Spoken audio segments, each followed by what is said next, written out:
یہ بھی آپ کو یاد ہوگا کہ حسن بصری کی مجلس میں ایک شخص آیا اور اس نے شکوہ کیا کہ میری اولاد نہیں ہے. آپ نے کہا استغفار کرو. دوسرا آیا تو اس نے کہا کہ بارشیں نہیں ہو رہی، قحط سالی ہے، تو اس کو بھی کہا کہ تم بھی استغفار کرو. تیسرا آیا اور اس نے بھی اسی طرح اپنی کسی مشکل کا ذکر کیا. تو وہ ہر مشکل کے حل میں لوگوں کو بتاتے تھے کہ استغفار کرو، لوگوں بخشش مانگو، تمہاری رکاوٹیں دور ہو جائیں گی، تمہارے مسائل حل ہو جائیں گے.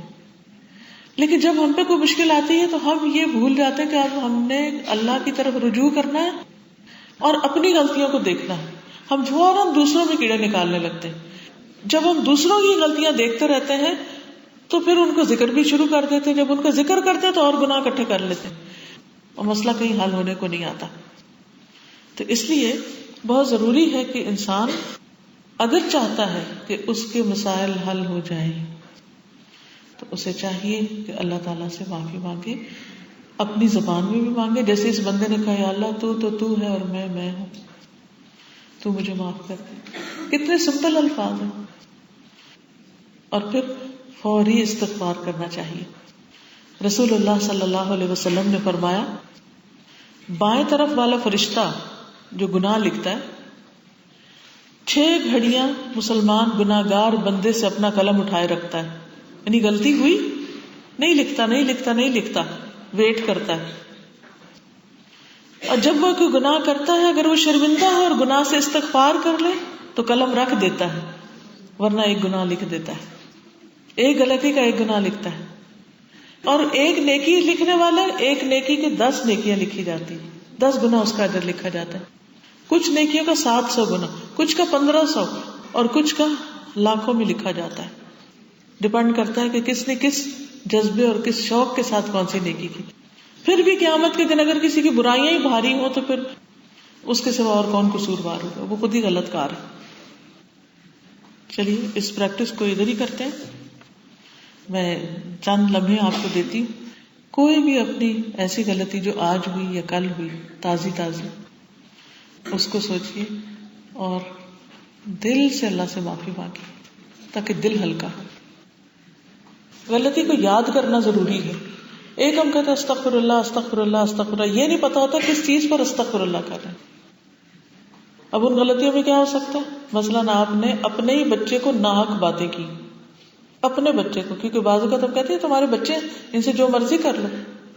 بعض مائیں بچوں پہ اتنا ظلم ڈھاتی ہیں اور ان کے ساتھ زیادتی کرتی ہیں اور چھوٹی چھوٹی باتوں پہ ان کے ہاتھ مروڑ دیتی ہے. کوئی چانٹا لگا دیتے، کوئی کان کھینچ لیتے، کوئی بال کھینچ لیتے. کئی ماں باپ تو دھکا دے کے تو بچوں کو بوندے منہ گرا دیتے ہیں اور کئی تو معصوم چھوٹے بچوں کو روئے تو اٹھا کے پٹک بھی دیتے ہیں. تو حیرانی ہوتی ہے کہ یہ کیا ہے، کہ کوئی جنون لاحق ہو گیا. اور اس کو کوئی بھی گناہ نہیں سمجھتا، کوئی یہ نہیں کہتا میں نے غلط کیا. میاں کے ساتھ چیخیں گے چلائیں گے یا شوہر بیوی کے ساتھ چیخیں چلائیں گے اور زیادتی کی باتیں کریں گے، بعض اوقات الزام تک لگا دیں گے اور اس پر کوئی توبہ نہیں کرتا. مسائل کہاں سے حل ہوں؟ اور وہ گمبھیر سے گمبھیر ہوتے چلے جاتے ہیں، مسائل بڑھتے چلے جاتے ہیں، دوریاں پیدا ہو جاتی ہیں اور وہ دوریاں جدائیاں پیدا کر دیتی ہیں. تو اس لیے چند لمحے جو کسی عزیز قریب پر بھی زیادتی کی ہو یا کوئی اللہ کے حق میں کمی کی ہو تو اس پر دل سے اس وقت توبہ کریں اور 3 دفعہ پڑھیں استغفر اللہ الذی لا الہ الا هو الحی القیوم واتوب الیہ. پھر اپنا کوئی مسئلہ یاد کریں، کوئی پرابلم ہے اگر آپ کی زندگی میں کوئی چیز ہے، کوئی غم ہے، کوئی چیز اٹکی ہوئی ہے، کسی چیز کا خوف ہے یا پریشانی ہے، اس کو ذہن میں رکھ کے پھر 3 دفعہ استغفار کریں.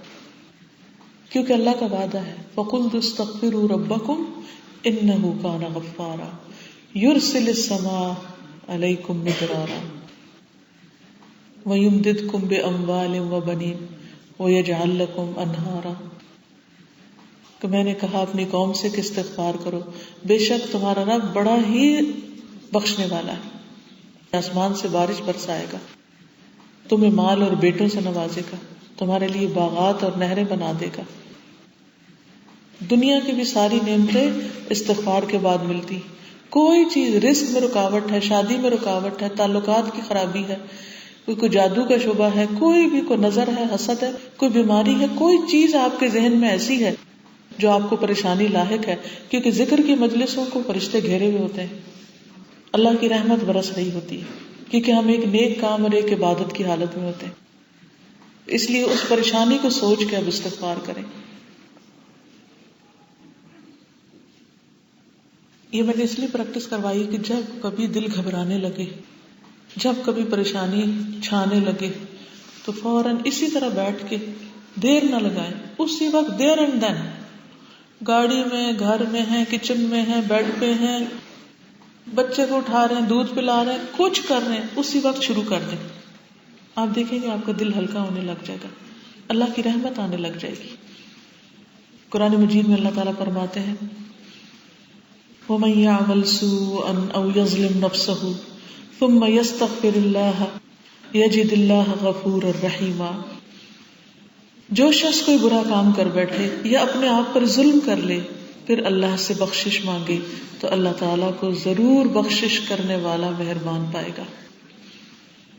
وہ ہمارا رب ہے، اس نے ہمیں پیدا کیا ہے، وہ صرف روٹی پانی نہیں دیتا، وہ گناہ بھی معاف کرتا ہے، وہ ہماری رکاوٹیں بھی دور کرتا ہے، ہمارے دکھ درد بھی دور کرتا ہے.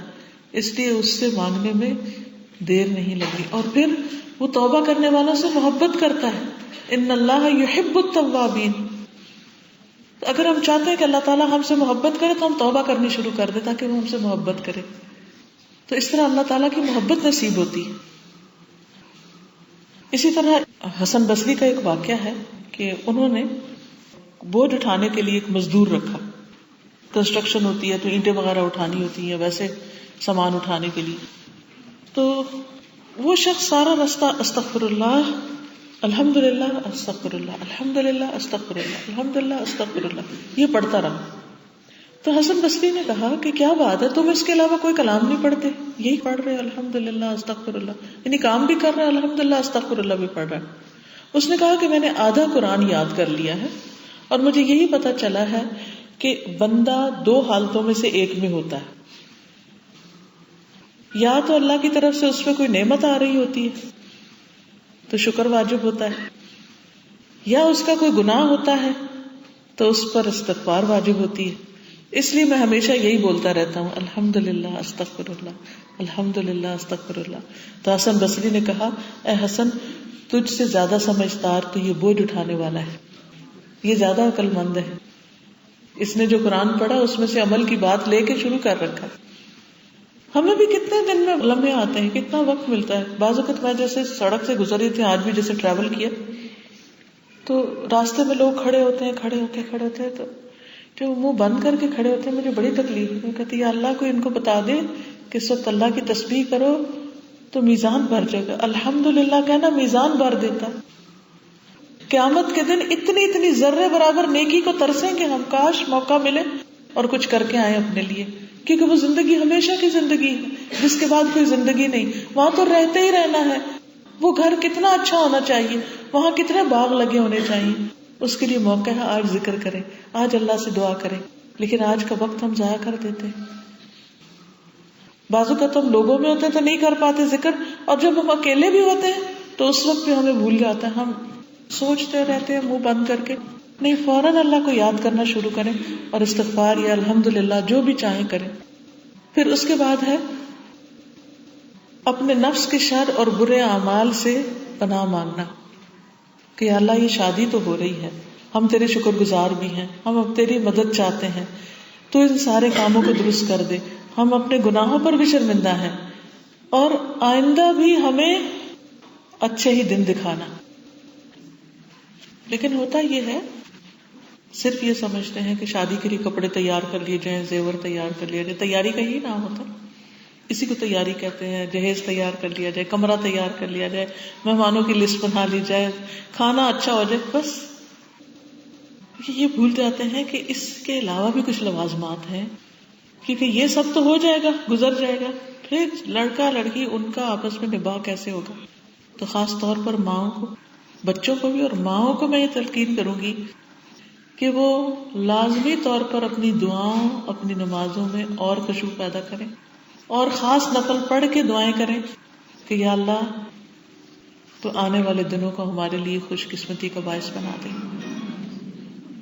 ان بچوں کی آپس میں خوب موافقت کر دے، ان کے درمیان محبت پیدا کر دے، اور ان کو بہترین خاندان بنانے کی توفیق عطا کر، کیونکہ ماں باپ سے جو پھر آگے بچے اور نسل اور اولاد چلتی ہے، اس کی تعلیم اور تربیت اور اس کی جو ضرورت ہے محبت اور توجہ اور کیئر، یہ ساری چیزیں بھی اچھے ماں باپ ہی دے سکتے ہیں نا.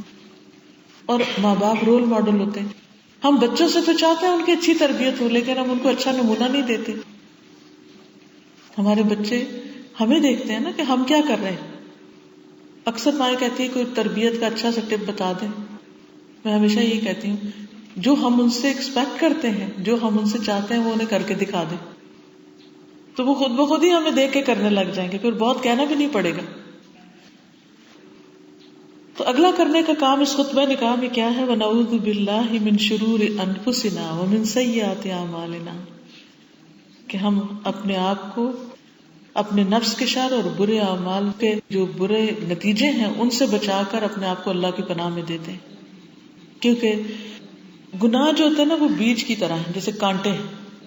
کانٹوں والا درخت جو اگائے گا اسے لازمی کانٹوں سے واسطہ پڑے گا. یہ نہیں ہو سکتا کہ ہم غلط کام کریں اور نتیجہ اچھا نکل آئے. یا مثال کے طور پہ آپ دیکھیے یہ 2 گلاس رکھے ہوئے، ایک میں جوس ہے اور ایک میں پانی. جس میں پانی ڈالا گیا وہ جب آپ پیئیں گے تو پانی ہی آئے گا، اور جس میں جوس ڈالا گیا جب اس کو پیئیں گے تو جوس ہی نکلے گا. بالکل اسی طرح جب ہم گناہ کرتے ہیں تو اس سے جو فصل نکلتی ہے وہ خراب ہی نکلتی، اور جب نیکی کرتے ہیں تو اس سے جو باہر آتا ہے وہ فائدہ مند ہوتا ہے. اب وہ جو ہم نے بویا کاٹنا تو خود ہی ہے، لیکن اللہ کی رحمت بڑی وسیع ہے. اگر اللہ تعالیٰ سے دعا کر لیتے ہیں کہ یا اللہ ہم نے تو غلط کیا، لیکن آپ ہمیں اس کے برے نتیجے سے بچا لیں، کیونکہ آپ بچا سکتے ہیں. تو بعض اوقات انسان کو ایک رزق ملنے والا ہوتا ہے، اور محبت بھی ایک رزق ہے. دنیا کی ہر نعمت ایک رزق ہے، لیکن جب وہ گناہ کرتا ہے تو اس رزق سے محروم ہو جاتا ہے، وہ رزق روک دیا جاتا ہے. تو اس کے لیے کیا ضروری ہے، کیا کرنا چاہیے؟ ہمیشہ اللہ تعالیٰ سے دعا کرتے رہنا چاہیے کہ یا اللہ ہمیں ہمارے نفس کے حوالے نہ کرنا، ہمیں ہمارے نفس کے شر سے اور ہمارے نفس کے شر سے دوسروں کو بھی بچانا. کیونکہ بعض اوقات ہم اپنے آپ کو اچھا سمجھ رہے ہوتے ہیں اور دوسرے کو ہی خراب سمجھتے ہیں، جبکہ خرابی ہر انسان کے اندر ہے. قرآن مجید میں نہیں آتا وما ابرئ نفسی ان النفس لامارۃ بالسوء، میں اپنے نفس کو بری و ذمہ قرار نہیں دیتا. نفس تو انسان کو برائی پہ اکساتا ہی رہتا ہے. تو جب ہمارا نفس ہمیں ہمارے اندر ایسی چیزیں پیدا کرتا رہتا ہے تو ہم کیسے دعویٰ کر سکتے ہیں کہ ہمارے اندر کوئی خرابی نہیں؟ کہ نبی صلی اللہ علیہ وسلم کی تعلیمات سے بھی یہ پتہ چلتا ہے، اور قرآن مجید میں اللہ تعالیٰ فرماتے ہیں لا تزکوا انفسکم، اپنے آپ کو پاکیزہ مت کہو کہ ہم بہت اچھے ہیں. رسول اللہ صلی اللہ علیہ وسلم نے فرمایا تم میں سب سے بہتر وہ ہے جس سے خیر کی امید ہو اور اس کے شر سے امن ہو، اور سب سے برا وہ شخص ہے جس سے خیر کی توقع نہ ہو اور اس کے شر سے امن نہ ہو. یعنی آپ ہر طرح کے لوگوں سے ملتے ہیں نا، تو ان میں سے کچھ لوگ ایسے ہوتے ہیں کہ ان سے آپ کبھی بھی ملیں، کہیں بھی ملیں، تو آپ کو اتنا ٹرسٹ اور تسلی ہوتی کہ ان سے خیر ہی پہنچے گی، یہ میری برائیوں سے درگزر کریں گے، مجھے معاف کر دیں گے، میرا خیال رکھیں گے، میرے لیے کیئرنگ ہے. اور کچھ لوگوں سے ملتے ہیں تو آپ ڈرے ہوئے ہوتے ہیں کہ پتہ نہیں کون سی غلطی، اور غلطی نہ بھی ہو تو اس کو بھی غلطی بنا کے ذمہ کر دیں گے، اور کسی بھلائی کی توقع نہیں ہوتی. لیکن کیوں ملتے ہیں آپ؟ کبھی مجبوری ہوتی ہے، کبھی رشتہ داری ہوتی ہے، کبھی کوئی ایسا موقع ہوتا ہے کہ جس کو آپ اوائڈ نہیں کر سکتے، آپ کو ملنا ہی پڑتا ہے. لیکن جب ملتے ہیں یوں لگتا ہے کہ کانٹے کو ہاتھ لگا کے آ گئے. بات کریں گے تو مذاق اڑائیں گے یا ٹانٹ کریں گے یا اپنے آپ کو بڑا ثابت کریں گے، تو پھر انسان کا دل چاہتا ہے کہ کہیں چھپ ہی جائے ان سے، لیکن چھپ بھی نہیں سکتا کیونکہ انسان ہے، انسانوں کی ضرورت بھی ہوتی ہے. تو اللہ کے رسول صلی اللہ علیہ وسلم نے جو ہمیں بتایا کہ اللہ کی نظر میں سب سے اچھا وہ ہے جس سے انسانوں کو خیر کی توقع ہو، کہ یہ بندہ جو ہے نا یہ میرا بھلا ہی چاہتا ہے، یہ میرے لیے بڑا سنسیئر ہے، یہ میرے لیے خیر چاہتا ہے، اس کے اندر میرے لیے کوئی شر نہیں ہے. تو اب دیکھیے کہ ہم سب اپنے آپ کو جانچ کے دیکھیں کہ ہم کیا لوگوں کے لیے خوشیوں کا پیغام ہے یا لوگوں کے لیے ایک مصیبت کا پیغام ہے.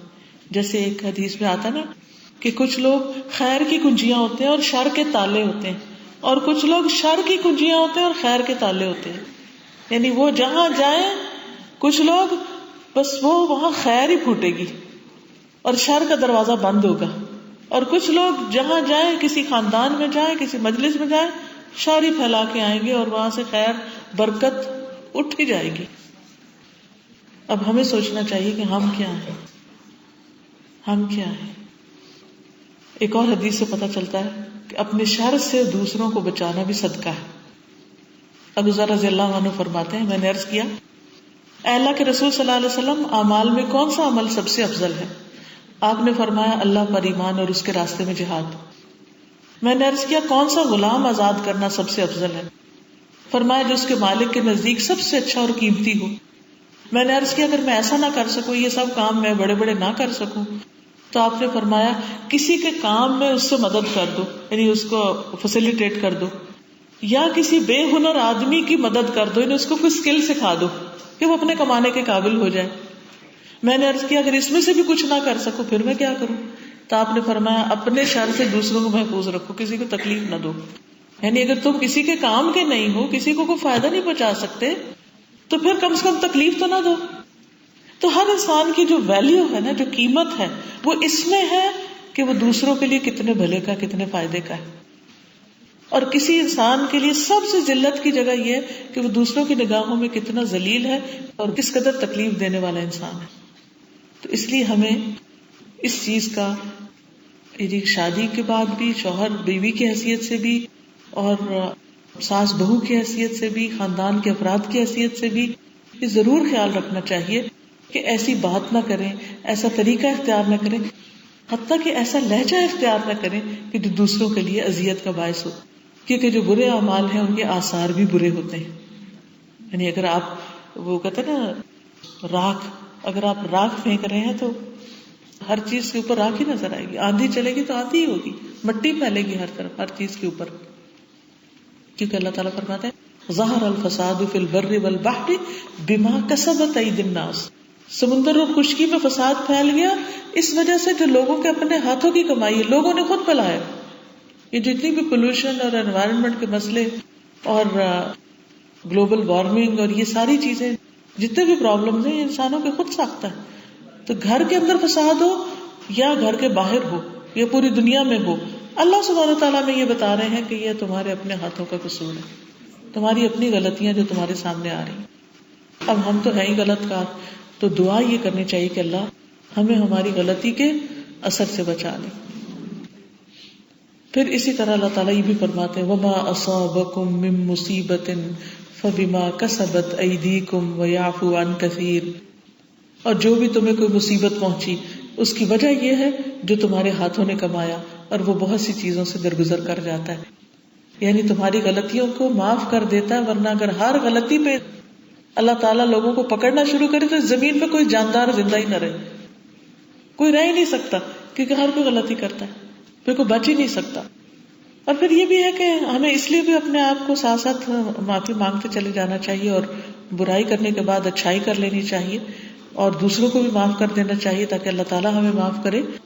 اور پھر یہ بھی ساتھ یہ کہ جب انسان غلطیاں کرتا چلا جاتا ہے اس کا دل سیاہ ہو جاتا ہے، دل سخت ہو جاتا ہے، تو نیکی کی توفیق چھن جاتی.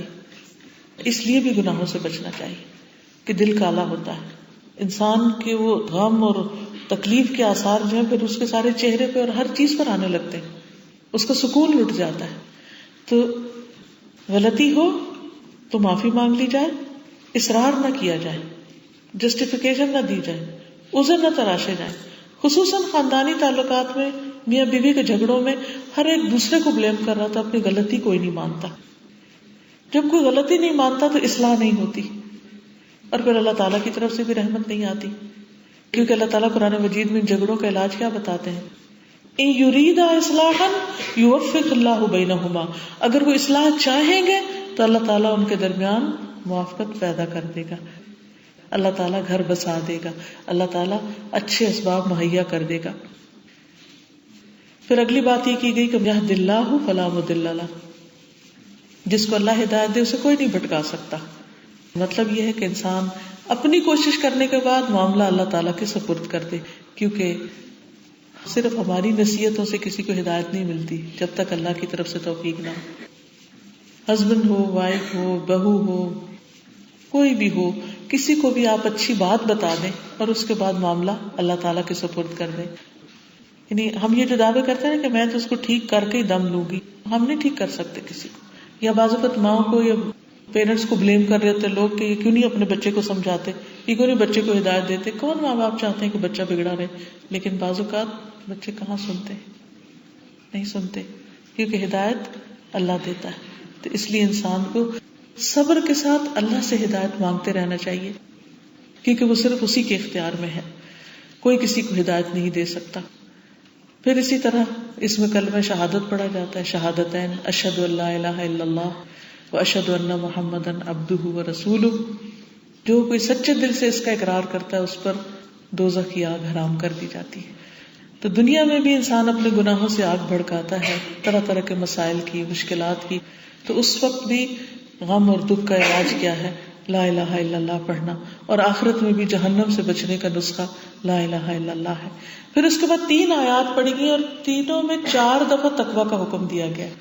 اس سے یہ پتہ چلتا ہے کہ شادی شدہ زندگی کی کامیابی کا انحصار تقویٰ پر ہے. اور تقویٰ کیا ہے؟ اللہ سے ڈرو. اتقوا اللہ، لوگوں اللہ سے ڈرو. کیونکہ کوئی کسی کے اوپر ہر وقت نگرانی نہیں کر سکتا کہ دیکھے کہ کون اچھا کر رہا ہے اور کون برا کر رہا ہے. کوئی کسی کا پوری طرح جائزہ نہیں لے سکتا. یہ اللہ سبحانہ وتعالیٰ ہی ہے کہ جو بندوں کو پرکھ سکتا ہے، وہی ہدایت دے سکتا ہے، وہی راہ دکھا سکتا ہے، وہی دلوں کو نرم کرتا ہے. انک علی کل شیء قدیر. اگر ہم چاہتے ہیں کہ ہماری اپنی شادیاں اور ہمارے بچوں کی شادیاں کامیاب ہوں تو اس کے لیے ان کو سب سے زیادہ اللہ کا ڈر اور اللہ کے تقویٰ کی بات سکھائیں اور خود اپنے لیے بھی اسی لباس کو پہنے، یعنی لباس التقویٰ. ابن عمر کہتے ہیں کہ جو اپنے رب کا تقویٰ اختیار کرے اور صلہ رحمی کرے، یعنی رشتہ داروں سے اچھا سلوک کرے، اس کی موت میں تاخیر کر دی جاتی ہے، یعنی اس کو لمبی عمر دی جاتی ہے اور اس کے مال میں اضافہ کر دیا جاتا ہے. اللہ زیادہ نعمتیں دیتا ہے اور اس کے گھر والے اس سے محبت کرنے لگتے ہیں. تو یہ تقویٰ کے فائدے ہیں اور صلہ رحمی کے. 3 چیزیں: موت میں تاخیر، مال میں اضافہ اور گھر والوں کی محبت. کون نہیں چاہتا ان میں سے کوئی ایک چیز بھی؟ ہم سب یہ چاہتے ہیں. اور اس کے لیے کیا ہے کہ ہمیں خود کچھ کرنا ہے. اللہ کے معاملے میں اللہ سے ڈرنا ہوگا اور بندوں کے معاملے میں وہ نہ بھی ہم سے اچھا کرے تو ہم ان کے ساتھ اچھا کرتے رہیں. اور ویسے بھی تقویٰ ہر نیکی کی بنیاد ہے، کیونکہ اللہ تعالیٰ کی اگر محبت ہمارے دل میں ہوگی، تقویٰ میں محبت بھی پائی جاتی ہے اور ڈر بھی پایا جاتا ہے. اگر اللہ تعالیٰ سے محبت ہوگی تو آپ دیکھیں گے کہ انسان مشکل سے مشکل کام آسانی سے کر لے گا. اور اگر اللہ تعالیٰ سے محبت نہیں، صرف بندوں کی خاطر کچھ کرنا پڑے تو بعضوں کا چھوٹا سا کام بھی بہت مشکل لگتا ہے.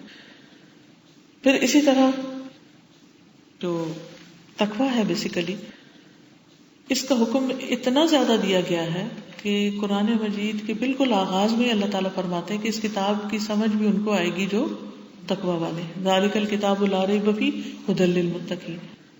پھر خطبہ نکاح میں بھی آپ دیکھیے کہ یا ایھا الذین آمنوا اتقوا اللہ حق تقاتہ ولا تموتن الا وانتم مسلمون. کہ اے لوگوں جو ایمان لائے ہو تقوی اختیار کرو جیسا تقوی کرنا چاہیے. یعنی صرف زبان سے نہ کہو کہ میں اللہ سے ڈرتا ہوں، حقیقت میں اللہ سے ڈرنے والا. اور اللہ سے ڈرنے والے کا مطلب کیا ہے کہ انسان اللہ کے ڈر سے اپنی زبان روک لے، کوئی غلط بات منہ سے نہ نکالے. بعض اوقات ایسا ہوتا ہے کوئی ہمارے اوپر الزام لگا رہا ہوتا ہے، زیادتی کر رہا ہوتا ہے اور ہمیں پتا ہوتا ہے یہ جھوٹ کہہ رہا ہے، تو ہم جواباً الزام تراشی نہیں کریں گے. کیوں؟ کیونکہ ہمیں اللہ سے ڈر لگتا ہے، کیونکہ اللہ دیکھ رہا ہے. اصل میں تقویٰ اس بات کے احساس کا نام ہے کہ ہمارا رب ہمیں دیکھ رہا ہے. بہت سے جھگڑے فساد لڑائیاں کیوں ہوتے ہیں؟ جب غلط بیانی کی جاتی، دوسروں کے اوپر غلط جھوٹے الزام لگا دیے جاتے ہیں. لیکن جس کے اندر اللہ کا ڈر ہوگا وہ ایسا نہیں کرے گا، اور جو ایسا نہیں کرے گا وہ مشکلات میں نہیں پھنسے گا. پھر اسی طرح دوسری آیت میں کہا گیا ہے کہ یا ایھا الناس اتقوا ربکم، اے لوگوں اپنے رب سے ڈرو. الذی خلقکم من نفس واحدہ، جس نے تمہیں ایک جان سے پیدا کیا، یعنی آدم علیہ السلام سے. حوا کو پیدا کیا، پھر اس سے اس کا جوڑا بنایا اور دونوں سے بہت سے بچے دنیا میں پھیلا دیے. آج ہم دیکھیں جتنی بھی دنیا میں مخلوق ہے سب آدم کے بچے ہیں، سب آدم کی اولاد ہے. اس رشتے میں ہر ایک دوسرے سے کسی نہ کسی طرح رشتے داری ہے. اور پھر خاص طور پر رشتے داریوں کے بارے میں اللہ سے ڈرنے کا حکم، واتقوا اللہ الذی تساءلون بہ والارحام. کیونکہ بعض شادیاں خاندانوں کے اندر ہی ہو جاتی ہیں، جب شادی ہوئی کوئی کمی بیشی ہوتی ہے تو خاندان ٹوٹ جاتے ہیں، اور جب خاندان ٹوٹتے ہیں تو ایک فساد پھیلتا ہے، بچے محبت سے محروم ہوتے ہیں، آپس کا تعاون ایک دوسرے کو نہیں ملتا، انسان کی دنیا میں بھی مشکلات آتی ہیں اور آخرت میں بھی آتی ہیں. تو اس لیے بہت ضروری ہے کہ انسان اپنے اوپر اللہ کی نگرانی کو سمجھتے ہوئے اللہ سے ڈرتا رہے، کیونکہ فرمایا ان اللہ کان علیکم رقیبا، اللہ تعالیٰ تم پر خود نگرانی کر رہا ہے. اور جو اللہ سے ڈرتا ہے، قرآن مجید میں آتا ہے، اس کے لیے مشکلات سے نکلنے کا راستہ بن جاتا ہے. وَمَن يَتَّقِ اللَّهَ يَجْعَل لَّهُ مَخْرَجًا وَيَرْزُقْهُ مِنْ حَيْثُ لَا يَحْتَسِبُ. جو اللہ کا تقوی اختیار کرے گا اللہ اس کے لیے مشکل سے نکلنے کا راستہ بنا دے گا اور اس کو وہاں سے رزق عطا کرے گا جہاں سے اس کا گمان بھی نہیں، وہاں سے رزق آئے گا کہ اس نے سوچا بھی نہیں ہوگا، کبھی خواب میں بھی نہیں دیکھا ہوگا. اور یہ صرف اس شخص کے لیے وعدہ ہے اور خوشخبری ہے جو صرف اللہ کے ڈر سے کسی پر زیادتی نہ کرے، اللہ کے ڈر سے کوئی غلط کام نہ کرے کہ میرا رب مجھے دیکھ رہا ہے. پھر معاملات میں آسانیاں ہو جاتی ہیں جو تقوی اختیار کرتا ہے. فرمایا وَمَن يَتَّقِ اللَّهَ يَجْعَل لَّهُ مِنْ أَمْرِهِ يُسْرًا. جو اللہ کا تقوی اختیار کرے گا اللہ اس کے لیے ہر معاملے میں آسانی کر دے گا، اس کے راستے آسان ہو جائیں گے، زندگی آسان ہو جائے گی، اس کی رکاوٹیں دور ہو جائیں گی. پھر گناہوں کی معافی کا وعدہ ہے. وَمَن يَتَّقِ اللَّهَ يُكَفِّرْ عَنْهُ سَيِّئَاتِهِ وَيُعْظِمْ لَهُ أَجْرًا. جو اللہ سے ڈرے گا اللہ اس سے اس کی برائیوں کو دور کر دے گا، یعنی اسے نیک بنا دے گا اور اس کو بہت بڑا اجر عطا کرے گا. پھر اسی طرح آخرت میں ایسے لوگوں پر کوئی غم نہ ہوگا، ایسے لوگوں کے لیے جنت میں جانے میں کوئی رکاوٹ نہیں ہوگی. جب آپ سے پوچھا گیا کہ عام طور پر لوگوں کو کون سی چیز جنت میں لے جائے گی تو آپ نے فرمایا اچھا اخلاق اور اللہ کا ڈر، یعنی لوگوں کے ساتھ اچھی طرح پیش آؤ اور اللہ سے ڈرو. اور اللہ سے ڈرنے میں یہ بھی آتا ہے کہ جو بھی کام کرو اللہ ہی کی خاطر کرو. اور دوسرے پر یہ ہے کہ خاص طور پر صلہ رحمی کا حکم دیا گیا کہ رشتہ داروں کے حقوق کا خیال رکھو. یاد رکھیے کہ رشتہ دار انسان ہمیشہ ان سے کوئی نہ کوئی ناراضگی رکھتا ہی ہے. کیوں؟ کیونکہ ان سے توقعات بڑی ہوتی، ایکسپیکٹیشن بڑی ہوتی. جو دوسرے باہر کے لوگ ہوتے ہیں ان سے ہم اتنا نہیں ایکسپیکٹ کرتے، وہ ہمارے ساتھ اچھے ہوں تو ہم شکر گزار ہوتے ہیں، نہ ہو تو ہم کہتے ہیں کہ ٹھیک ہے. لیکن رشتہ دار ہم کہتے ہیں یہ تو رشتہ دار ہیں، ان کو تو اچھا ہی ہونا چاہیے. اور پھر جب وہ اچھے نہیں ہوتے، وہ انسان ہیں، ان سے بھی غلطیاں ہوں گی، پھر ہمارا دل چھوٹا ہوتا ہے، پھر ہمارے دلوں میں وسوسے آتے ہیں، پھر ہم ان سے ناراض ہونے لگتے ہیں، پھر ان کے خلاف کوئی بات کر جاتے، وہ بات ان کو پہنچ جاتی اور زیادہ فساد شروع ہو جاتا ہے. تو اس طرح جھگڑے کہیں ختم ہونے کا نام نہیں لیتے. رسول اللہ صلی اللہ علیہ وسلم نے فرمایا جس شخص کو یہ بات پسند ہو کہ اس کی عمر میں برکت اور رزق میں اضافہ ہو جائے، اسے چاہیے کہ اپنے والدین کے ساتھ نیکی کرے اور صلہ رحمی کیا کرے. یعنی ہم میں سے ہر شخص یہ چاہتا ہے کہ اللہ سبحانہ و تعالیٰ اس کے عمر اور رزق میں برکت دے. تو جو بھی چاہتا ہے اسے چاہیے کہ والدین سے اچھا کرے، ماں باپ سے اچھا کرے. اور اس میں ہمیں اپنے شوہروں کی مدد کرنی چاہیے کہ وہ اپنے والدین کے ساتھ حسن سلوک کر سکے. بعض اوقات ماں باپ بوڑھے ہوتے ہیں، زیادتی بھی کر جاتے ہیں، تو اس وقت ان کی جگہ اپنے ماں باپ کو رکھ کے سوچنا چاہیے کہ ہمارے والدین ہوتے تو بچپن میں کتنی دفعہ انہوں نے ہمیں کیسا کیسا ڈانٹا بھی ہے، تو ہم نے ان کو چھوڑ تو نہیں دیا.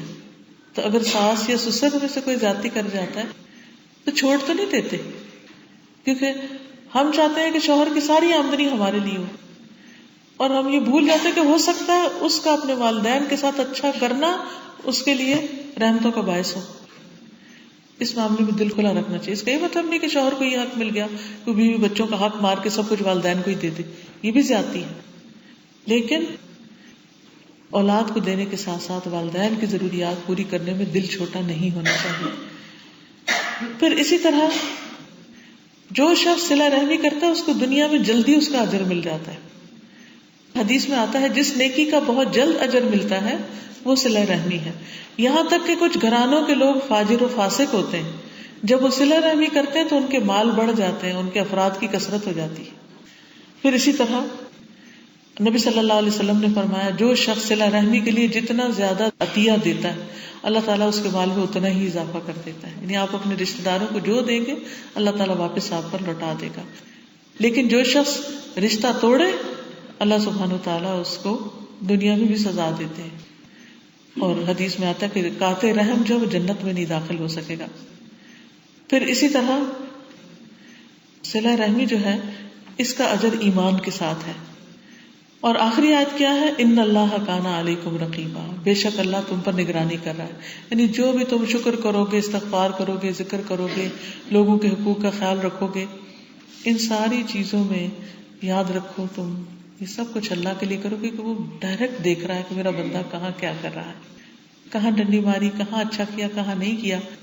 تو جو شخص اللہ سے ڈرتے ہوئے اچھے کام کرے گا اللہ سبحانہ و تعالیٰ اس کو اتنا بدلہ دے گا. یعنی کہ یہ صرف بندے اور رب کا کنیکشن ہوتا ہے نا کہ وہ کہتا ہے کہ صرف میرے رب کو ہی پتا ہے جو میں کر رہا ہوں. تو جب صرف رب کو پتا ہے تو رب بھی اس کو وہ دے گا جو کسی اور کو پتا نہ ہو، ان گنت. پھر اسی طرح اللہ سبحانہ و تعالیٰ کی نگرانی ہی اصل نگرانی ہے. فرشتے بھی نگران ہیں لیکن جو چیز اللہ تعالیٰ دیکھ رہا ہے وہ کوئی اور نہیں دیکھ رہا. اس لیے چھپی ہوئی نیکیوں کا بڑا فائدہ ہے. قیامت کے دن جب کوئی سایہ نہ ہوگا تو 7 لوگ عرش کے سائے تلے ہوں گے. ان میں سے ایک وہ شخص جس کا دایاں ہاتھ دے تو بائیں کو پتہ بھی نہ ہو. یعنی چھپا کے صدقہ کرنے والا، صرف اللہ کی خاطر کرنے والا. پھر اسی طرح انسان کو اپنے عمل کی اور آخری عمل کی فکر کرنی چاہیے. اور پھر یا ایھا الذین آمنوا اتقوا اللہ وقولوا قولا سدیدا یصلح لکم اعمالکم، اپنی زبان کی اصلاح کر لو اللہ تمہارے حالات درست کر دے گا. اتنا کام کا نقطہ ہے جو سارے ریلیشن کو صحیح کر دے گا. تعلقات کی خرابی اصل میں زبان کی خرابی سے ہوتی ہے. بعض اوقات ایک عورت سارا دن گھر کے کام کر کر کے چور ہوتی اور رحم کی مستحق ہوتی، لیکن ایک سخت بات کر کے وہ ظالم بن جاتی ہے اور باقی لوگ مظلوم بن جاتے ہیں. اس سے بچنے کی ضرورت ہے. قولوا قولا سدیدا یصلح لکم اعمالکم، سیدھی بات کرو، درست بات کرو، اللہ تمہارے حالات درست کر دے گا. ویغفر لکم ذنوبکم، اور تمہارے گناہوں کو معاف کر دے گا. اور جو اللہ اور اس کے رسول کی اطاعت کرے گا وہ بہت بڑا اجر پائے گا، حقیقی معنوں میں کامیابی اختیار کرے گا. اور حقیقت یہ ہے کہ جس کی زبان سے دوسرے مسلمان سلامت رہے وہی اصل مسلمان ہے. اور اگر انسان کو زبان پہ قابو نہیں تو پھر کسی بھی چیز پہ قابو نہیں ہو سکتا. اور پھر دوسروں کی طرف نظر رکھنے کی بجائے سب سے زیادہ خود پر نظر رکھنے کی ضرورت ہے. اور اپنی ساری زندگی میں یہ دیکھنا کہ کیا ہماری زندگی اللہ تعالیٰ کے حکم کے مطابق ہے یا نہیں. اور اس میں شوہر کا حق ادا کرنا یہ بھی لازم ہے، اور شوہر کے لیے بیوی کے حقوق ادا کرنا یہ بھی ضرورت ہے. شوہر کا حق کتنا ہے؟ نبی صلی اللہ علیہ وسلم نے فرمایا اگر میں اللہ کے علاوہ کسی دوسرے کو سجدہ کرنے کا حکم دیتا تو بیوی کو دیتا کہ وہ شوہر کو کرے. اس سے اندازہ لگا لیں کہ بیوی کے لیے شوہر کا مقام کتنا بڑا ہے. لیکن عام طور پر ہم سوچتے ہیں کہ ہم تو خود کماتے ہیں، ہم زیادہ پڑھے لکھے، ہم زیادہ مالدار وغیرہ وغیرہ، کوئی بھی بہانہ تلاش کر کے ہم دوسرے شخص کو اس کا حق نہیں دیتے. اب شوہر کا جو حق ہے وہ اللہ نے دیا ہے، اللہ نے دیا ہے. یہ نہیں کہ ہم نے خود ہی کو ڈیوائڈ کر لیا کہ اس کا زیادہ حق اور اس کا کم ہے. لیکن ایک گھر کے نظام کو چلانے کے لیے اللہ تعالیٰ نے اس کو ذمہ دار بنایا، قوام بنایا ہے. رسول اللہ صلی اللہ علیہ وسلم نے فرمایا عورت اس وقت تک ایمان کی مٹھاس نہیں پا سکتی جب تک شوہر کا حق ادا نہیں کرتی. نمازیں، روزے، باقی نیکی، صدقہ، خیرات سب ایک طرف، جب تک شوہر کے ساتھ نہ بنائے اس وقت تک کسی چیز کی ویلیو نہیں. پھر اسی طرح ایک جگہ پر آپ نے فرمایا کہ وہی تمہاری جنت اور وہی تمہاری جہنم ہے. پھر اسی طرح شوہر کا حق اتنا ہے کہ وہ عورت کو جہاں بھی بلائے اس کے لیے جانا لازم ہے. یہ نہیں کہہ سکتی میں یہاں نہیں جا سکتی، وہاں نہیں جا سکتی، یہ نہیں کر سکتی، وہ نہیں کر سکتی. نہیں، اطاعت لازم ہے. فالصالحات قانتات، نفلی روزہ رکھنے کی بھی اجازت نہیں شوہر کی اجازت کے بغیر. کسی غیر مرد کو گھر میں نہیں آنے دینا چاہیے. کسی غیر مرد سے شوہر کی اجازت کے بغیر باتیں نہیں کرنی چاہیے. پھر اسی طرح شوہر کی اجازت کے بغیر اس کے مال میں سے کچھ خرچ نہیں کرنا چاہیے، نہیں بڑے بڑے گفٹ، چھوٹی موٹی چیزیں تو کوئی بات نہیں. پھر بیوی کے بھی کچھ حقوق ہیں، صرف شوہر کے نہیں ہیں. اور بیوی کے حقوق میں کیا آتا ہے؟ نبی صلی اللہ علیہ وسلم نے فرمایا کہ جیسے تمہارے ان پر حقوق ہیں اسی طرح ان کے تم پر حقوق ہیں. وَلَهُنَّ مِثْلُ الَّذِي عَلَيْهِنَّ بِالْمَعْرُوفِ. قرآن یہ بتاتا ہے. ہمارے ہاں عام طور پر کیا کہ نہیں، عورت کو ہی ساری قربانیاں کرنی چاہیے اور مرد کے صرف حقوق ہی حقوق ہے. اسلام نے یہ نہیں بتایا، مرد کی بھی ذمہ داری ہے، عورت کی بھی ذمہ داری ہے، اور دونوں کو پورا کرنا چاہیے.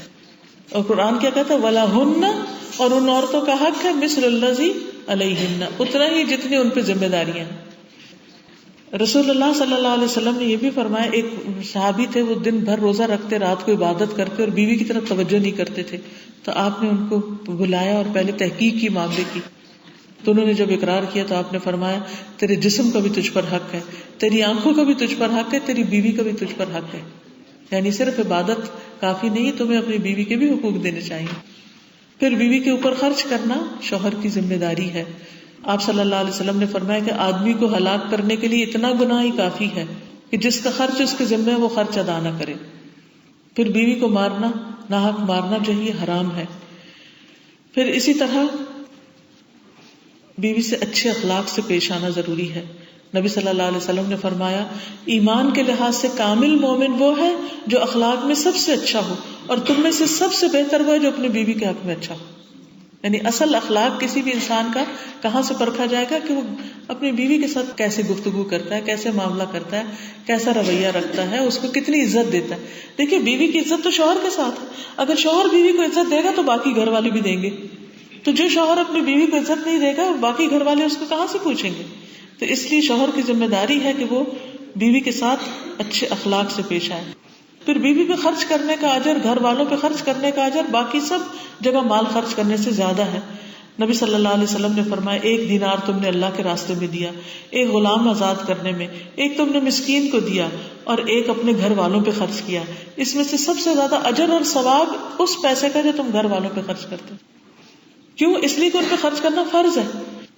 تو گھر والوں پر خرچ کرنا، بعض اوقات شوہروں کی کیا عادت ہوتی ہے کہ وہ ماں باپ کو بھی دے دیتے، بہن بھائیوں کو بھی دے دیتے، دوست یار کو بھی کھلا پلا دیتے ہیں، اور بیوی کے لیے کچھ نہیں بچتا. نہیں، بیوی کو دینا تاکہ ایک لقمہ جو شوہر کھلاتا ہے اس کو بھی اس کے لیے صدقہ لکھا گیا اور نیکی کا ذریعہ لکھا گیا. پھر اسی طرح یہ بھی حکم دیا گیا ہے کہ بیوی کی اچھی عادات پہ نظر رکھو اور بری عادات کو نظر انداز کر دو. پھر اس کو ادب سکھاؤ، تعلیم دینا. پھر اس کے معاملے میں غیرت مند ہونا بھی ضروری ہے. پھر بیوی کے رشتہ داروں اور سہیلیوں سے اچھا سلوک کرنا.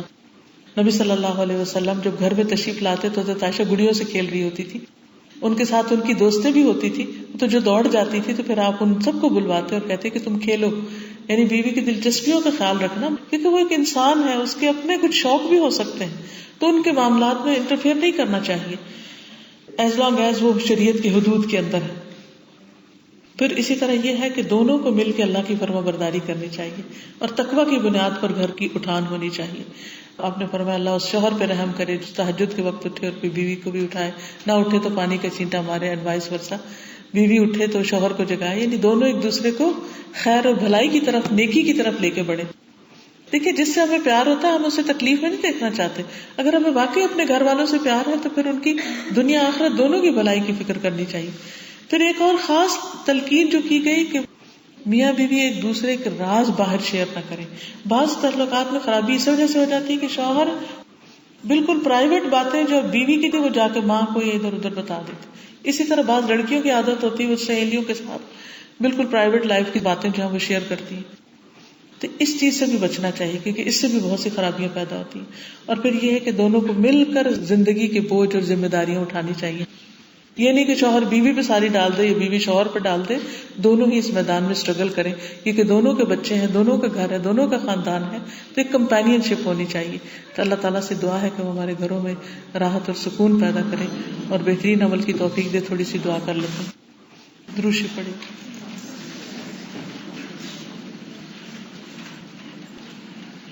سبحان اللہ والحمد للہ ولا الہ الا اللہ واللہ اکبر ولا حول ولا قوة الا باللہ العلی العظیم. اللهم صل على محمد وعلى آل محمد كما صليت على إبراهيم وعلى آل إبراهيم إنك حميد مجيد. اللهم بارك على محمد وعلى آل محمد كما باركت على إبراهيم وعلى آل إبراهيم إنك حميد مجيد. ربنا آتنا في الدنيا حسنة وفي الآخرة حسنة وقنا عذاب النار. ربنا هب لنا من أزواجنا وذرياتنا قرة أعين واجعلنا للمتقين إماما. ربنا لا تؤاخذنا إن نسينا أو أخطأنا. ربنا ولا تحمل علينا إصرا كما حملته على الذين من قبلنا. ربنا ولا تحملنا ما لا طاقة لنا به واعف عنا واغفر لنا وارحمنا أنت مولانا فانصرنا على القوم الكافرين. یا حی یا قیوم برحمتک نستغیث. یا اللہ پاک جو کچھ ہم نے پڑھا سنا ہے ہمیں اس پر عمل کی توفیق عطا فرما. اللہ ہمارے گھروں میں سکون پیدا کر دے. اللہ ہمارے گھروں میں باہم محبت پیدا کر دے. اللہ ٹوٹے ہوئے دلوں کو جوڑ دے. اللہ ہمارے تعلقات سب کے گھروں کے اچھے کر دے. خاندانوں کو آپس میں جوڑ دے. یا اللہ جن بچوں کا نکاح ہو رہا ہے اپنی رحمت کے ساتھ ان کو بہترین دنیا اور آخرت کی خوشگوار زندگی عطا فرما. ان بچوں کو ان کے والدین کے لیے آنکھوں کی ٹھنڈک بنا. یا اللہ ان کے درمیان باہم محبت اور اتفاق پیدا کر دینا. اللہ صالح اور نیک اولاد عطا فرمانا جو ان کے خاندانوں کے لیے صدقہ جاریہ بن جائے. یا رب العالمین تو ہر طرح کے حسد اور بری نظر سے محفوظ رکھنا. یا اللہ تو ہی دلوں میں موافقت پیدا کرنے والا ہے. یا اللہ ان منزلوں کو آسان کر دے اور دنیا کے فتنوں سے محفوظ رکھ. یا حی یا قیوم برحمتک استغیث لا الہ الا انت سبحانک انی کنت من الظالمین. یا اللہ ہم سب گناہ گار ہیں. اللہ تو ہمیں معاف کر دے اور ہمیں اپنا شکر گزار بندہ بنا. رب اعنی علی ذکرک و شکرک و حسن عبادتک. اللہ ہمیں ذکر کی توفیق دے, شکر کی توفیق دے, استغفار کی توفیق دے, اپنی بہترین عبادت کی توفیق عطا فرما. اللہ ہمارے نفسوں کو تقویٰ عطا فرما, ہماری زبانوں کو درست کر دے, ہمارے سینوں کے اندر سے ہر طرح کے بغض اور برے خیالات اور وسوسے دور کر دے. یا اللہ ہم میں کوئی طاقت نہیں کہ ہم اپنے آپ کو پاک کر سکیں. یا رب العالمین تو ہی پاک کرتا ہے. ہمارے دلوں کو ہر طرح کے شر سے پاک کر دے اور ہمارے اعمال نامے کو گناہوں سے پاک کر دے. یا رب العالمین تو ہمارا تزکیہ کر دے. یا اللہ جس طرح ہمیں دنیا کے گھروں کی فکر ہے ہمیں آخرت کی بھی فکر لگا دے. یا اللہ ہم سب کو جنت الفردوس میں جگہ عطا فرمانا. یا رب العالمین تو ہم سب پر اپنی رحمت فرمانا, ہمیں بلا حساب بخش دینا. اللہ جو لوگ یہاں آئے ہیں ان کے دلوں میں جو دعائیں ہیں نیک تمنائیں ہیں تو ان کو پورا فرما. یا حی یا قیوم برحمتک استغیث. یا اللہ جنہوں نے اس مجلس کا اہتمام کیا انہیں اس کا بہترین اجر عطا فرما. یا رب العالمین ان کے خاندان میں خوشیاں اور سکون پیدا فرما. یا اللہ جو کام کر رہے ہیں اس میں برکت پیدا فرما. یا اللہ تو ہم سب پر اپنی رحمتیں نازل فرما. یا اللہ سب پر برکتیں نازل فرما.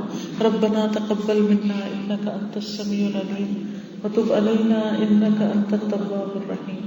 وصلی اللہ تعالی علی خیر خلقہ محمد وعلی آلہ واصحابہ واہل بیتہ اجمعین برحمتک یا ارحم الراحمین. الہی آمین.